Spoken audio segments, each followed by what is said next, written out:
Welcome to the Binge Breakers podcast. I'm Jacqueline.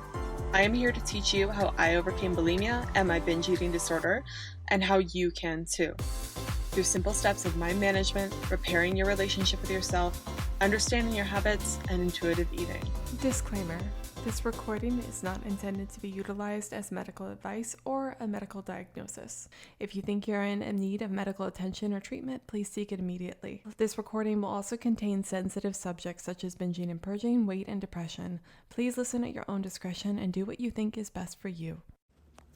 Hey, podcast listeners. Hope you guys are doing well today. I'm doing great. About to go on a trip to Washington to see my best friend from childhood. It should be exciting.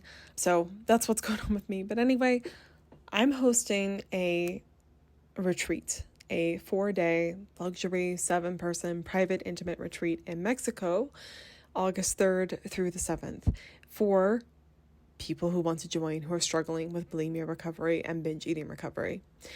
And it's going to be amazing. And I'm going to fight out the urge to just describe it in detail to you until the end of this podcast. But I'm very, very excited about it. And if you want more info about it, you can find it at my website at www.bingebreakers.com/pause-retreat. But the reason I'm speaking about that now is because I wanted to go over the reasons why I'm hosting it and how you can apply that to your life, whether you choose to go on this retreat. Ultimately, not everyone can go on this retreat because it's for 7 people. And I'm sure there won't just be 7 people that want to go. But if you can't go and you can't go on this retreat or whatever for any reason, I want to talk to you about the reasons why I'm doing it and how you can apply those principles to your life. The main reason I'm doing it, and I went back and forth about what is more important. And I think both these two reasons, I will say, are probably fairly close competitors. But I think this thing you have to have before you do the other things. I don't want people to have limiting beliefs. I think this is very helpful to have if you want to do what I want to do in the retreat and teach people in the retreat. And it's to give people an excuse and a chance to have space to literally pause on their life, which is why I'm calling the retreat a pause retreat, because I want people to pause whatever rat race they are in, whatever cycle they're in with binging and purging. I just want it to be a halt on their life so they can get some space and come join me in Mexico and have a refreshing time where they can sit down, properly rest, and take in what they need to take in, and then go home and apply those skills that they practiced firsthand on the retreat. I want them to have the space and time. And I talk about the pause all the time. I always fall back on the pause a lot when I'm speaking with clients or on the podcast, whatever. And it's not that just pausing is magical in itself, that, everything is solved by the pause. I'm not going to be one of those people. But the reason that I suggest it a lot and that I talk about it is it seems like everything in my life, when I need to make a change or when I need to do something or something's not working, I really just need to stop and take a second before I keep trying to force something to work or not work, and really reflect inward and think about it for a second and then move forward. And it's very hard to do that if you are stuck in a daily cycle of binging and purging, combined with whatever fresh hell your life has going on right now. A lot of you, if you're out there and you have a great life and you like your schedule right now, that's awesome, cool. But I know there's plenty of people out there who binge and purge because their life is just so hectic. And they feel like binging and purging is the only escape they have from the hectic life that they're experiencing. So even if you don't have the luxury to go on some weekend 4-day retreat and it's just not in the cards for you right now, I really suggest that for your own life, to apply it to you, take some space for yourself to go outside of whatever's happening for you and get that space to get clarity and understand, get a fresh perspective. I think when you just remove yourself from the environment you're in, it automatically changes your thought processes and makes you feel better.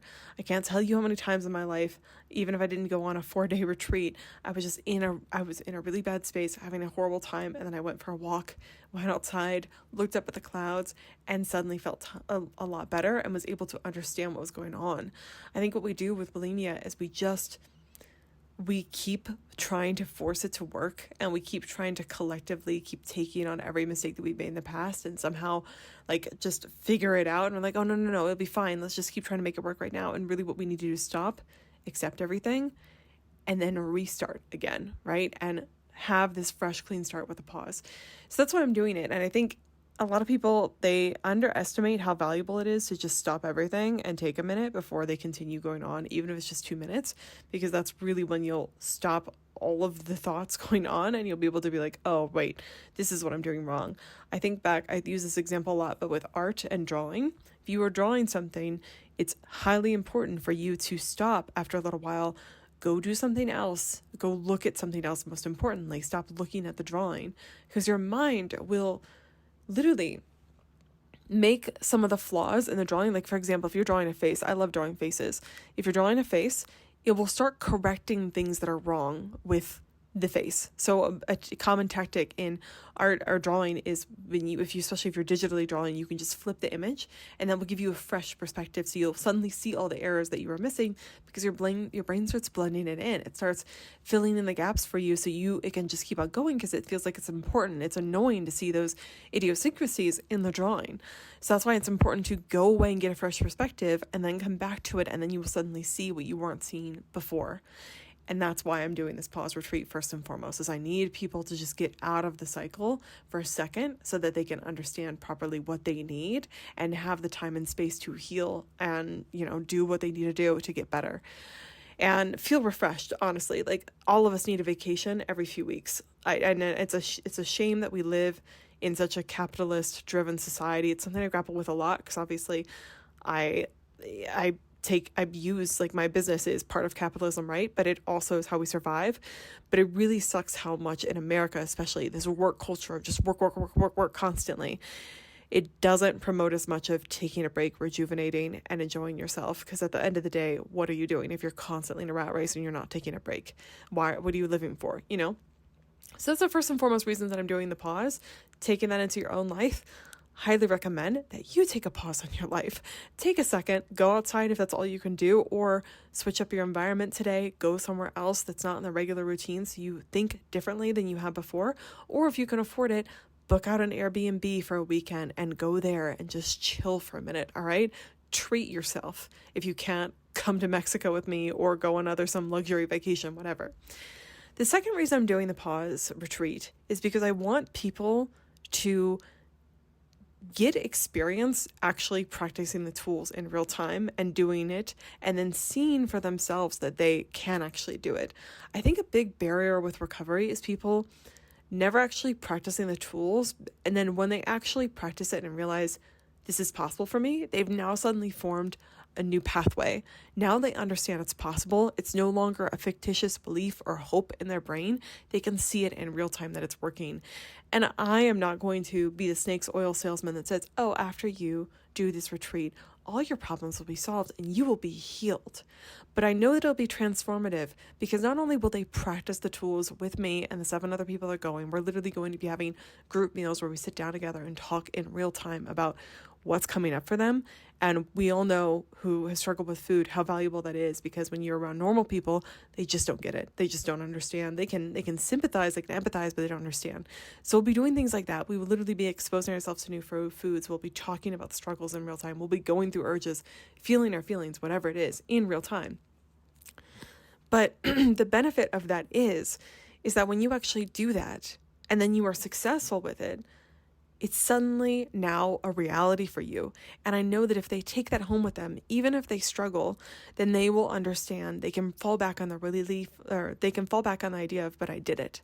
I know that it's possible for me. It's no longer, I told this to a client today who we've been working really hard on problem solving. She's had bulimia for a long time. It's difficult for her, but she knows specific tactics now that work for her. And it's no longer a question of if she can recover or if she can do it or if it's even possible for her to stop herself in the moment. Because when she first came to me, she really thought, no, I literally go unconscious in the moment and I can't stop myself. Now we know that's not true because she has proof because she's been able to do it before. Once that switch is flipped for people, I tend to see a significant change. They are no longer wasting time doubting. They obviously have doubts and fears and stories that they tell themselves, but it's no longer wasting so much time thinking, is it possible for me? I don't know if I can. I just don't think I can do it. I know I can do it. It's just how can I do it consistently and how can I keep showing up for it? And when I don't do it consistently, what's wrong? And that's a much more productive way of thinking. So I really want to do this pause retreat so that people can understand that and they can see themselves do it over and over again. And they can see other people doing it too, which is so valuable. I cannot tell you, I think a lot of what's helped me in my life, and I'm not trying to pretend like I know everything. I don't. I'm still learning a lot. I'm successful in a lot of ways, but I don't want people to think that I think I'm just hot shit, right? I don't. I'm a normal human. But I think what has helped me get to the success that I've achieved in my own life is surrounding myself with others that are ahead of me and others that are on the same journey as me, and constantly filling my mind with evidence of, hey, they did it, so I must be able to do it too, and then learning from those people. So I think that will be an amazing environment for people of, hey, I was able to do it, but Stacy was able to do it too, and so-and-so was able to do it too, and this person was able. So if they can do it, I can do it. It's real. It's no longer this hope or belief. They see it firsthand, which is going to be valuable. For you, if you're not going to go on this retreat or you're not able to do this, I would try to get yourself in a room where, go on online chat rooms or listen to some of my old testimonial podcasts, something, but keep surrounding yourself with evidence outside of you that it's possible, firstly, and keep listening to people and thinking productive thoughts like they're being truthful here. They actually struggle with bulimia like me. I'm the same as them. I could do it too, right? If they did it, I could too. Adopt that belief system, very helpful. But then also try to think of all the times where you have actually been successful. A lot of people, they focus only on, well, I was successful, but it didn't last. I had 7 days of sobriety from behaviors. Some people have whole years where they don't binge and purge, and then they'll come to me because then they're binging and purging again. And it's like, well, yeah, but that didn't last. And it's like, what do you mean? It did exist though. It's just that you didn't keep it up consistently. Everything I'm trying to accept right now in my life, honestly, that everything has a peak and a downfall, and a peak and a downfall. Everything goes up and down. So far, I have not ever relapsed in my bulimia recovery, which I'm holding on to. Like, I'm so happy that's happened for me. But I know that does happen for people. And just because that happens doesn't mean their recovery was false. It doesn't mean that, oh, well, what they were doing before wasn't working. They were sober for 3 years, but that must not have been working. It's like, no, it's just something happened that rattled them. Something happened. Usually it's emotional stress first, and like some restriction they're not pointing out and something like that. There's some cause to it, and they need to solve for that. But for you, don't do that to yourself. If you've had periods of success in your life when it comes to these behaviors, think about those times and try to look at, well, what was working? I know I fell down. Your brain is going to try to harass you and be like, oh, but that didn't last, and you failed at this point. And remember that day when you went all downhill? That's what we need to focus on. That's not useful. You've thought about that all the time. Think about the times you have been successful and what was creating that success during that time. And try to be specific about the strategies, what was going on at that time, what was helping you, what about your thinking was helping you, what were you doing that was helping you, and how could you apply it to now? But if you can't, again, like highly recommend going on this retreat, but if you can't do that, then try to look back to past times. And then every single second you do something now that is in line with your recovered self, even if it's pausing and you still binge and purge, or you had 1 hour where you didn't binge and purge. Anytime you're not engaging in bulimia, whether it's thoughts or behaviors, recognize that in yourself. Keep a journal about it. Write it down. Be like, look, I did this today, and I did this and this. You'll be amazed at how much you're actually doing that you're not giving yourself credit for. But if you can see those things, it's going to give you hope that, oh, there's more I could do here. I already have a pretty good foundation. If there's anything I know about people, and I know for myself too, we do not give ourselves enough credit. We're actually doing a fuck ton of things that are actually good for our lives, and we should be happy and proud of those things. So do that. That's what I'd recommend. But the main theme at this point too, that I'm doing their pause retreat, is that I want people to leave understanding that it's real, that they can recover, and they just lived it and breathed it for 4 days. It's not just talking about it. It's not just hypothesizing about it, which is important stuff. Thinking, I'm all about mindset and thinking. That's what I do for my life, and I've changed people's lives that way. People have recovered from bulimia, and they've recovered from smoking, and they've gotten careers, gotten married. That's good stuff. But I also want people to actually experience it, and having a retreat in person, you can help them firsthand and help them live that way. And that's really, really fucking exciting. And that's something that you can never take away from them unless they lose that memory somehow, which would be really scary. But something that they can physically, tangibly experience that's going to help them fall back on it when they are struggling, or if they are still struggling.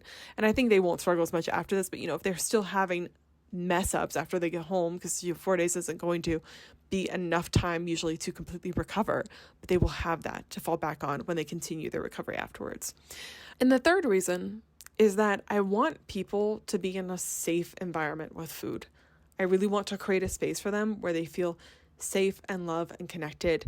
We're going to be focusing on these three main themes that I'm trying to rebuild my program around and make sure my coaching is always at that structure, which is feeling your feelings, eating enough food and eating it consistently, and having a better mindset around yourself, your body, and food. But in everything that we're going to be doing on the retreat, I want them to experience it with other people that are experiencing abundance with food and safety with food, and also feel safe to be themselves. I think a lot of people struggle with bulimia and binge eating. It doesn't feel safe to them. They feel like they are monsters, or they are uncontrollable, or they're crazy.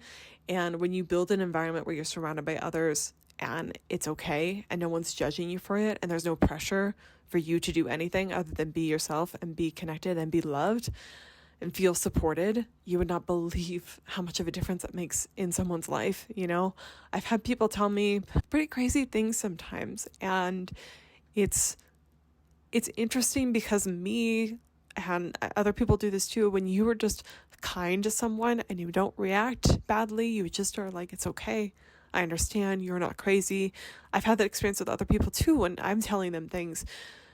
When you receive love after feeling pressure and crazy and being in bulimia and not knowing if it's going to be okay, and you see someone receiving that information and then being kind to you and calm and guiding you through it, it changes you and it helps you feel relief from whatever's going on in your head and helps you feel hopeful and that you're going to be okay and believe in yourself more. And too many people that I've worked with have been around so many people that are downright cruel when it comes to food. Like, it's no wonder they have food issues due to the environments they grew up in, society, experiences they've had. I want to have an environment and retreat that's obviously refreshing and transformative and practical too, but I want them to feel safe and loved and supported. And I know that that makes a difference in recovery when you feel like you're not in it alone. And that's what I want to offer on this retreat as well. And I'm sorry, I got a little emotional. That's been one of the most jarring things of working for me, is how many people don't get love and support on their journey, and how much of a difference just being kind and holding space for someone does. And I know when that is happening for people, transformation happens. So for you in your life, again, if you aren't going to be able to make it to this retreat, I'd invite you firstly to make space and love for yourself. Like, really intentionally focus on holding space for your emotions and being kind to yourself. Oftentimes when I see people binging and purging, they just needed a nap. They just needed someone to tell them that it was going to be okay. They just needed a hug in that moment. But they're so mean to themselves and they're so pushy with themselves. They're like, just keep going. Why can't you just get it together? And then they binge and purge instead, right? And it's this maladaptive coping tactic that they're using that doesn't need to be that way. And they just get so frustrated with themselves that they dig themselves into a hole with binging and purging. Really what they need is someone to kind of look at them and look at all of them. And the first person that can do that is you. But then I'd also suggest that you find someone in your life. Sometimes it's your partner. Also, happy Pride Month, everyone, by the way. I'm hoping when we go to Washington, actually, we'll do, I don't know what's going on there, but I'm hoping we can do some Pride events there, like go to a parade or something. That'd be cool. But anyway, happy Pride Month.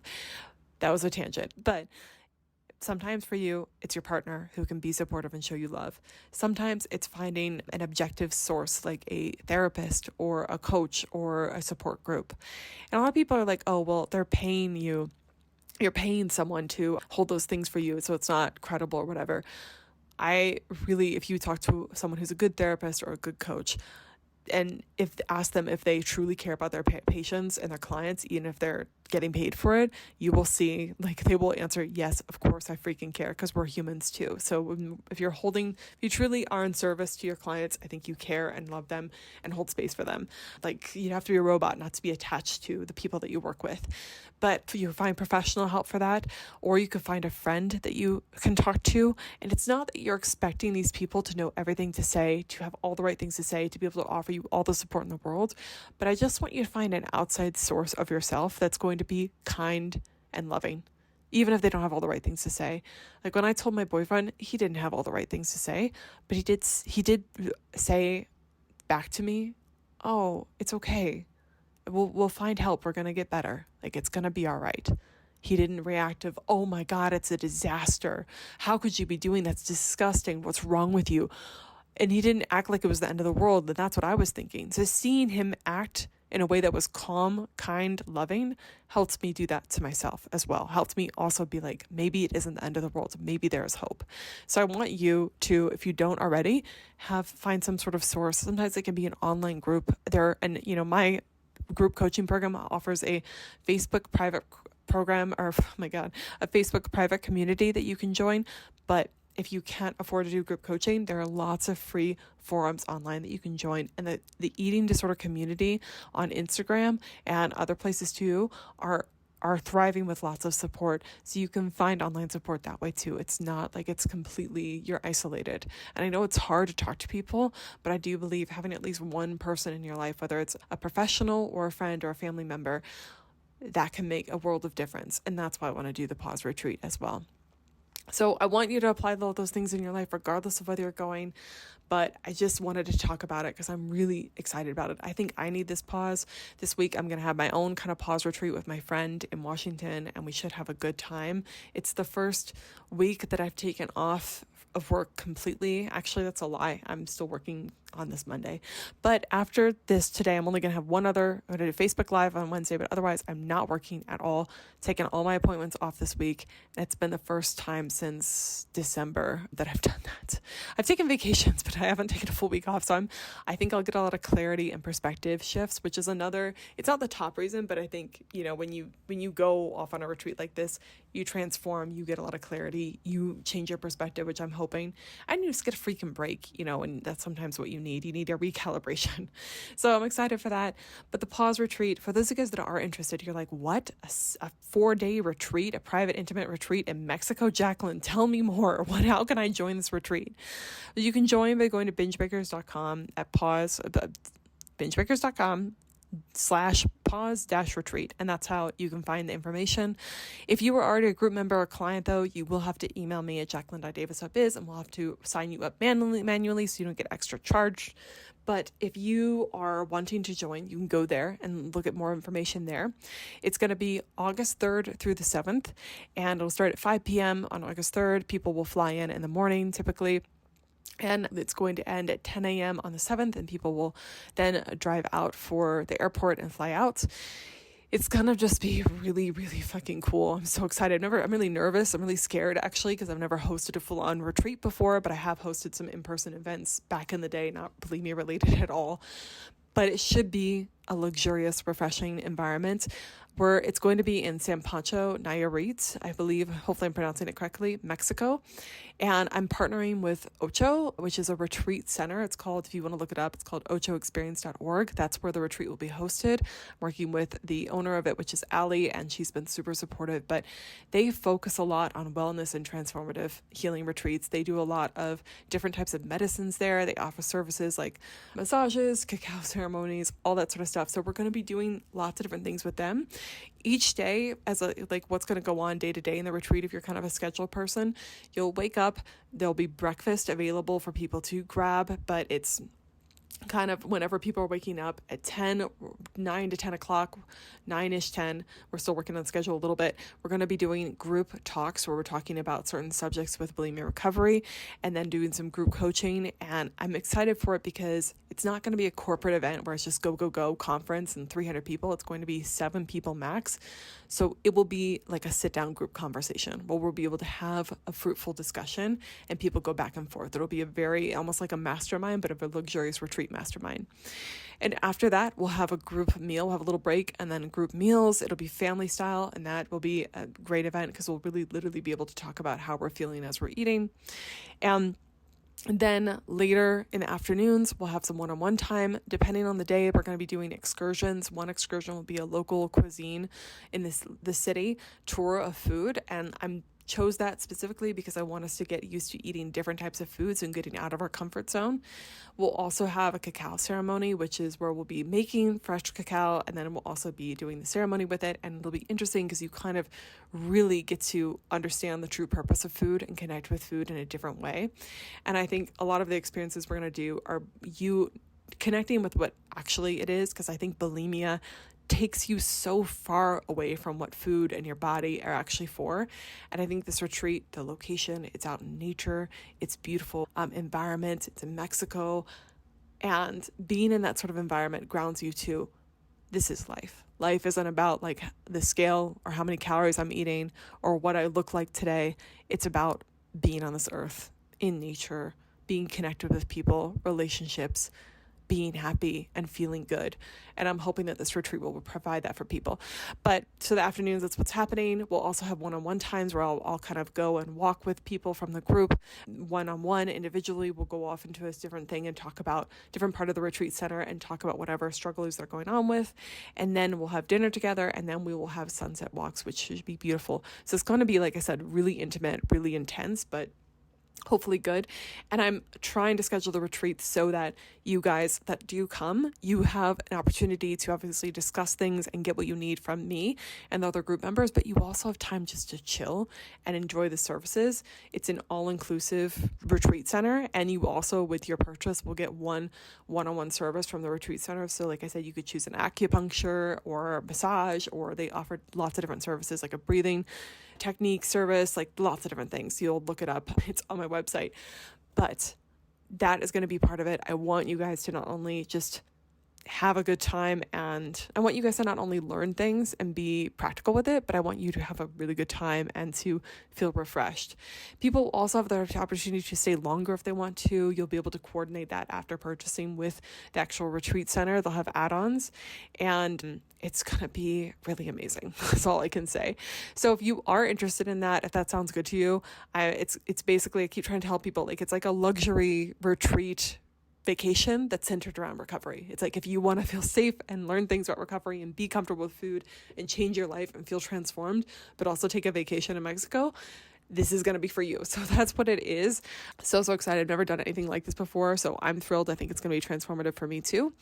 If you want to join, you can go to my website, and then there's an option to either pay in full, or you can use the payment plan option, which is only available till July 7th. So if you are interested, but budget's tight and you want to do the payment plan option, you can do that. This is it's a more, what would I say, kind of luxury expense, because it is like a luxury vacation. So please keep that in mind. I do hope to do more large form events where there's more people so we can afford to lower the cost. But for this one, so I can pay our vendors and everything like that, it's a higher price, but I think it's going to be worth it. If you can afford to do so, it's going to be an amazing investment. This is kind of what I would pay for a nice vacation. So if you're interested in that, you can go to my website. All right, I think I've rambled long enough. I hope that this episode was helpful for you, and it gives you a perspective into maybe what you need to do more of in your life. I think a lot of people need their own pause retreat. So if you are coming, cool. I'm so excited to meet you and share this experience with you. It's going to be really wonderful. But if I can't meet you there, you're not able to come for whatever reason, then I hope you consider taking your own pause retreat this summer and frequently throughout the year, not just once a year, but doing some sort of getaway for yourself so you can do the things we talked about and find someone that cares about you and hold space and love yourself. And also look for evidence of how you're already doing successful things in recovery and how it is actually really possible for you, regardless of what your brain tries to tell you. All right, never give up on yourself. Bye.